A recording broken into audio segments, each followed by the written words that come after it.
Thanks for staying with us. The federal government has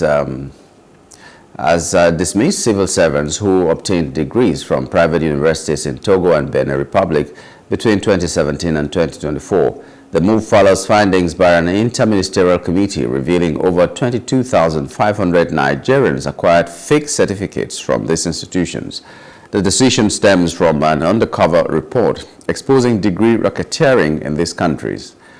Agencies like the NYSC have already implemented the directive with 5 staff dismissed. Authorities stress the initiative aims to protect Nigeria's reputation and public service integrity. Our guest this morning is Mr. Peter Ogudoro, education researcher. Good morning and welcome to the program, Doctor. Good morning. Yeah.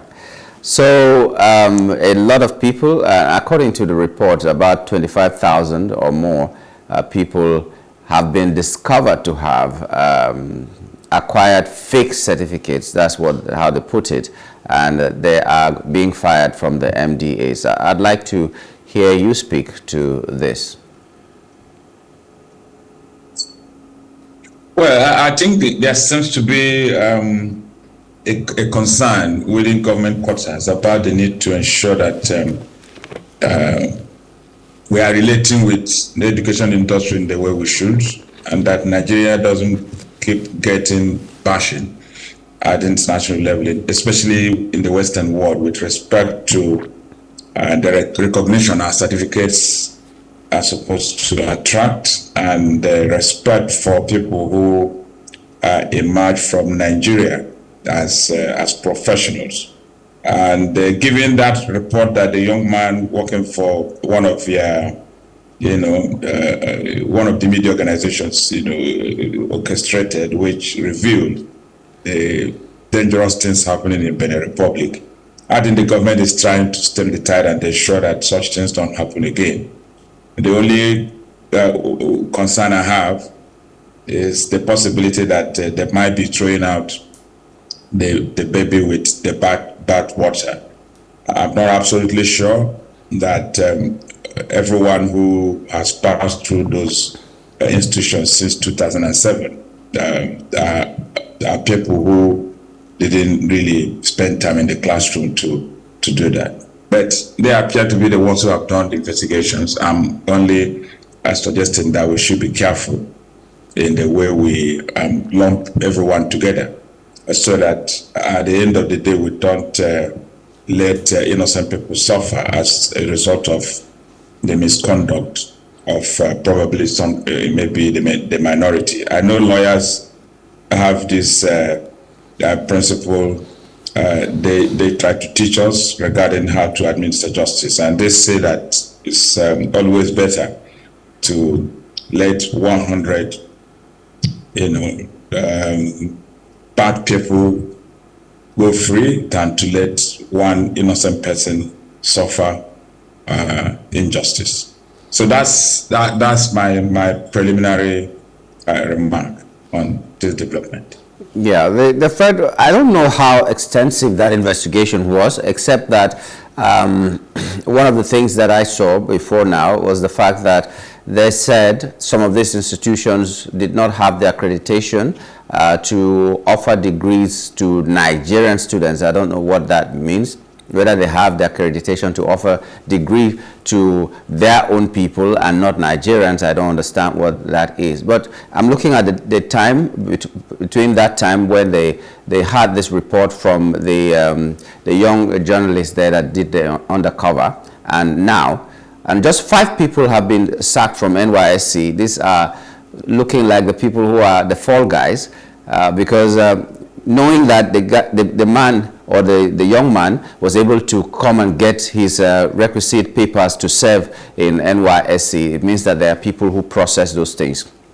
But is it really the fault of those people, or is it a fault of not deploying technology, or where did the problem come from? How is it that the Nigerian educational system is so porous as our borders are anyway, that things like this can always happen? Yeah, so you are asking pertinent questions and very relevant ones, interestingly, because we should have had that some heads ruled. People were punished before now, not necessarily people who went to those schools in Benin Republic. We should have been told that some officers in the Federal Ministry of Education and, of course, relevant agencies have been punished for permitting the system to let people get away with the kind of thing that journalist revealed. But I'm not sure that that kind of news has come. We are still waiting for it. And so at the end of the day, we are going back to those who obtained the certificate. Why are we not talking about the people who permitted that to happen? Because I remember one of the things I cherish my dad for is an African proverb he drummed into my head. And that proverb did talk about the antelope, who said that the person is angry with is not the hunter who shot it, but the person who told the hunter that there goes the antelope. So who are the people who permitted the system to, who as a result of negligence and sometimes by commission, permitted what we have seen to happen? What has happened to those people? Not just the small people in the relevant ministries and agencies, but also the big people who, as a result of maybe incompetence, permitted these things to happen. What has happened to them? Where are they? What are they still doing those jobs? Should they still be holding those positions? Shouldn't their heads be knocked because of their negligence? Why are we turning a blind eye to all of that and over focusing on the victims in some sense? Because much as we recognize that people shouldn't go and secure certificates without working for it, you also have to recognize that sometimes the reason why these things happen is because we are not running a country that caters for everyone. There's so much inequality in our country that people have legitimate aspirations to go to school, acquire skills, knowledge, and the right values to be able to work legitimately and earn good income. But they make the effort to go to school, and they discover that there are obstacles everywhere, so they are not able to get into school, and so they start looking for opportunities outside the shores of Nigeria. And sometimes they run into these kinds of scams, and because society has also been constructed in such a way that we have made our children believe that in the absence of university degree, they are not going to be successful people. Well, which is quite unfortunate.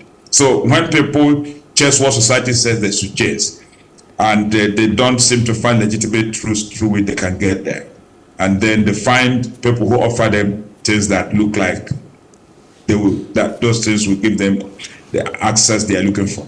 At the end of the day, society turns around and blames them. And when we punish them, we don't really think about the fact that it was because society failed that those crimes have emerged, which again is where we differ from some other societies. If you go to the Scandinavian region, those governments there take responsibility even for criminality.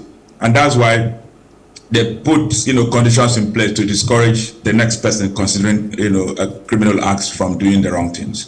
But that's not the way we reason here. There's over 22,000 people who are going to be fished out and robbed of whatever jobs and then have their jobs taken away from them. The question is society, are we making provisions for how they are going to be rehabilitated? Are we thinking about trauma that they are going to go through? Are we recognizing that they are still Nigerians despite the fact that they have fallen into wrong hands? Are we creating counseling platforms which they can patronize to be able to reconstruct their lives without necessarily permitting them to use fake certificates to work in government quarters? So I am thinking that we should start running public service agencies, government establishments that really care in very deep sense, and not just always throwing the child away with the bathwater. Like you said, when people fail to take responsibility, it always results in looking for who to blame when it happens like that. I'm just curious. You are an educator, you are a researcher, and all that. These institutions that they are talking about, that there were designated institutions that you could go to in Benin and Togo. Are you aware of them? Well, I haven't devoted enough of time to investigate into the origin and operations of those institutions. But the little we know does suggest that they are not all institutions that are not known by the relevant governments in those. No, my question here, Doctor, my question here, my concern here is, someone wants an education, like you said, in Nigeria you may not have what you want because of that you go out to try to get this. Are there places that the government or the Ministry of Education has made so clear that if you want to get an education outside, you can readily go there and find out that, okay, if I go to XYZ, it will be recognized. If I don't go to XYZ, it will not be recognized in this country. Because you, even as a researcher, shouldn't be struggling to say, okay, maybe I have not made an investigation into that. There should be a place where every Nigerian who wants to go to school can go and make a choice. Is there a choice like that? So that we will know that this information was there and these people made the mistake themselves. Yeah, so this particular situation is a bit, complicated, and we must be very careful how we try to understand it. And, I do what I'm into research, and one aspect of the tools we use is what we call content analysis. If you read the statement coming from government, which they have used to discredit these 22 people and the certificates, 22,000 people and the certificates they have told you that they are interested in those who studied there between 2017 to date. That suggests that those who studied there before that time are probably people that don't have problem with government, meaning that they are not necessarily telling you that those institutions do not exist, but they are saying that the problem they are complaining about started in 2017, not prior to 2017. So they are not completely throwing away those institutions. They are saying those institutions, didn't have good quality control system in place for that period of time, and that's why what has happened. Okay, so take note of that.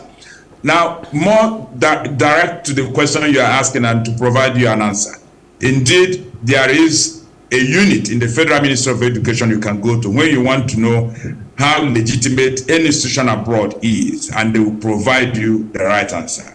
There is such a unit in the Federal Ministry of Education. So if you want to study in Ukraine, in Russia, in UK, in America, in any other part of the world, including in Nigeria, you can. If you are not sure that that institution is accredited, there is a unit in the Federal Ministry of Education that has responsibility to help you to understand that. The unfortunate situation we have in our hands is that even you, as educated and as experienced as you are, and as highly placed in society as you are not even aware that such a unit exists. The question is, should we blame you? The answer certainly is no. We shouldn't blame you. It's the government's responsibility to create awareness regarding the existence of such a place. Exactly. Unfortunately for us in Nigeria, we have this tendency to always, absolve government of all blames and think that citizens have a responsibility to educate themselves on everything. That's not good leadership mentality. We have to hold our leaders accountable. We haven't got good counseling systems in secondary schools, and we haven't probably even started thinking about having good counseling systems in our universities. So our children are struggling to do most of the things alone, and sometimes even when they need counseling and they recognize the value that it brings. Who do they go to? They go to their pastors, they go to their uncles, and these are people who know not little or nothing about counseling. They just give advice that is not based on evidence. And so people waste their talents, people, spend their money wrongly. I wouldn't actually call it investment, because investment is supposed to bring returns.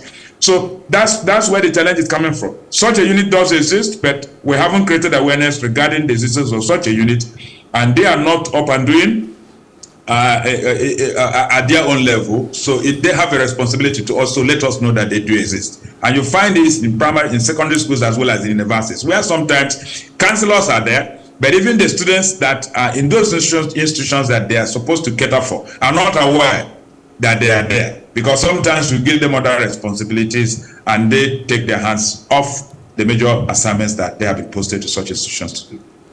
Well, I don't know how many schools now have counselors anyway in Nigeria. I don't know. Even tertiary institutions, I don't know how many of them have counselors. And if they do have, whether the number of counselors is proportionate to the number of students that they need to deal with all the time. And maybe you have an institution with so many students and you have one counselor or two counselors and they'll be overwhelmed. And you don't even get to hear about them because other activities are taking over. But, you know, like you have said, the federal government needs to create this awareness. But where did this gap come from? What happened that made this awareness not to go out the way it should go? I'm not just talking about this ministry or this department in the ministry that you're talking about, but generally there are so many things that the average Nigerian may not even know about. Whose responsibility is it to carry the flag and make sure this awareness is created? Well, as I was trying to suppose earlier, we as a people have the tendency to absorb leadership of responsibility in this part of the world, and that's why we have continued to suffer. We must recognize the need to ensure that every time we are making appointments, especially into sensitive offices, we put round pegs in round holes.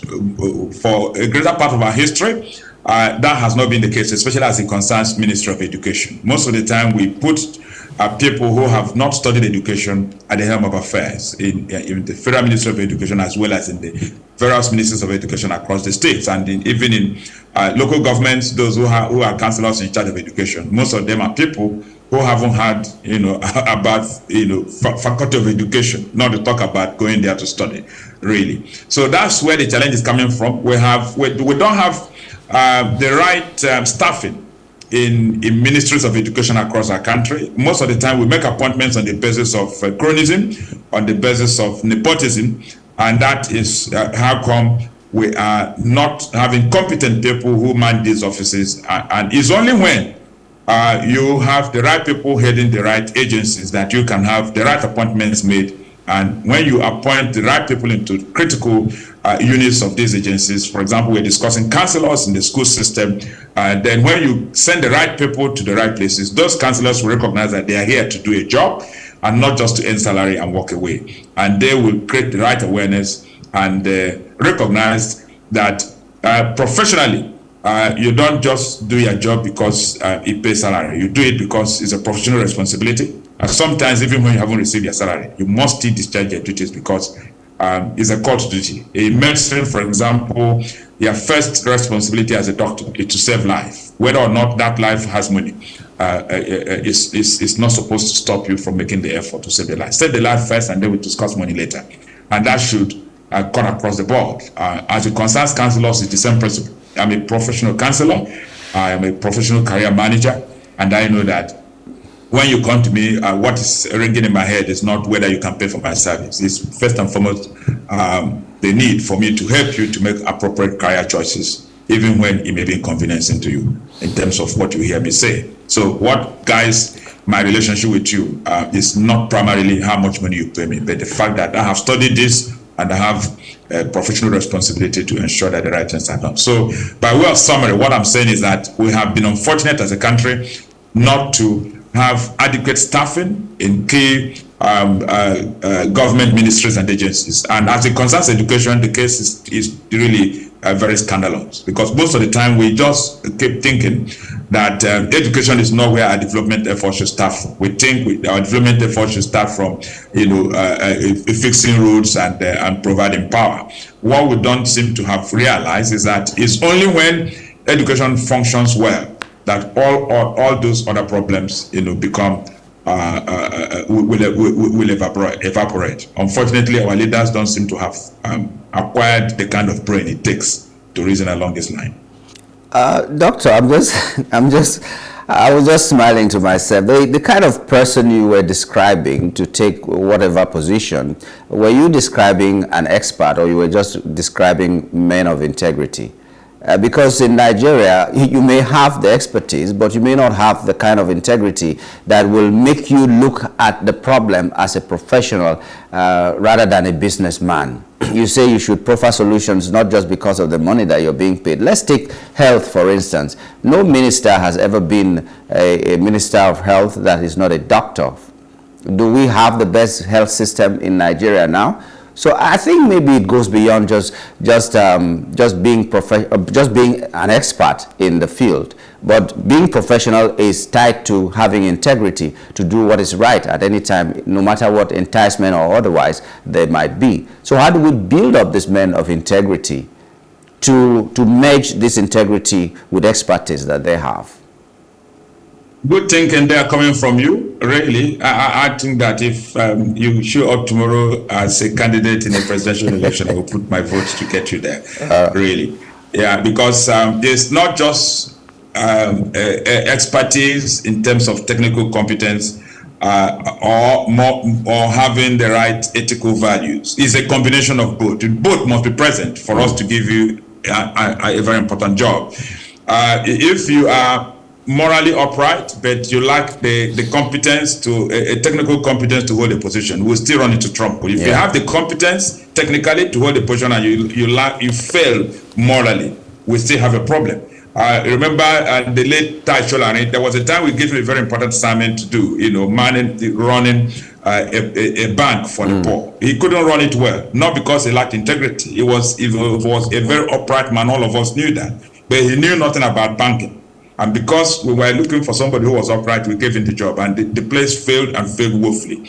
And then we have also seen people who really have technical competence, but they have failed morally, and they have continued to fail. We give them important jobs. They go there and they forget that their primary responsibility is not just to put money in their own private pockets and take care of their families. They just go there and mess up the job, really. So and we have also been lucky as a people to have people who have served in public spaces who did very well. We have had Ransom Kuti, I think that was his name, Professor maybe Oliko Ransom Kuti. He was Minister of Health, and he gave a good account of himself. Technically, he was competent. He was a professor in the field. Morally, he knew what he had on his shoulders. Even when his brother contracted HIV, he told the world that was the situation. He didn't hide it because he was standing on a high moral ground. So if we are willing to try, those people still exist in our country. We don't lack them.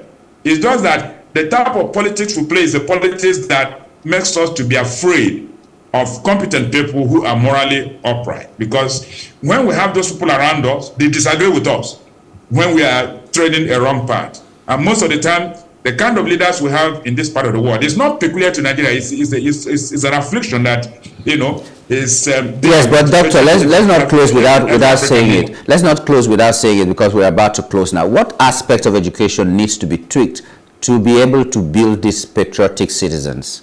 Because education is all-encompassing. So what aspect do we need to touch a little bit to make sure we can build a generation of people who are patriotic? Where do we start from?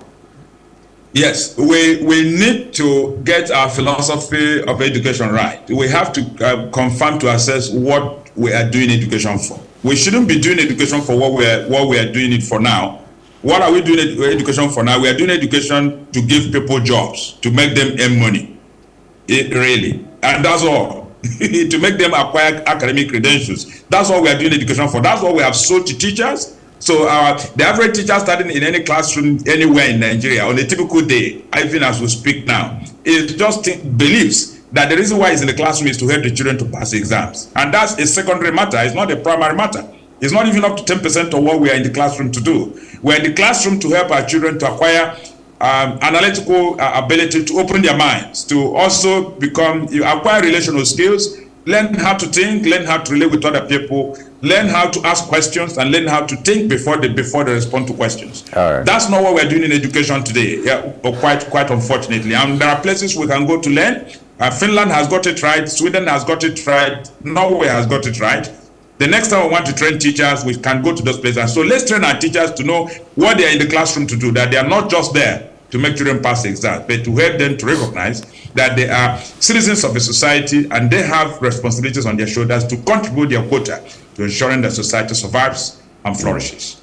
Well, good suggestion. I hope that they will send the right people to those places to go and train. Not like we'll just sit down one day and the Minister of Education is going to train himself to come back and train who? We saw a case in one state where the governor and all his commissioners went to China to train on how to use bamboo. No agri extension officer followed them. Nobody who has the relevant knowledge followed them. They just went there and came back and spent billions. But that's matter for another day. We'd like to thank you, Doctor, for coming. It's always a pleasure having you join us on the show. My pleasure as always. Yeah. We've been talking with Dr. Peter Ogudoro, an education researcher, and we're going to take a short break and return with the next hot topic. Just stay with us.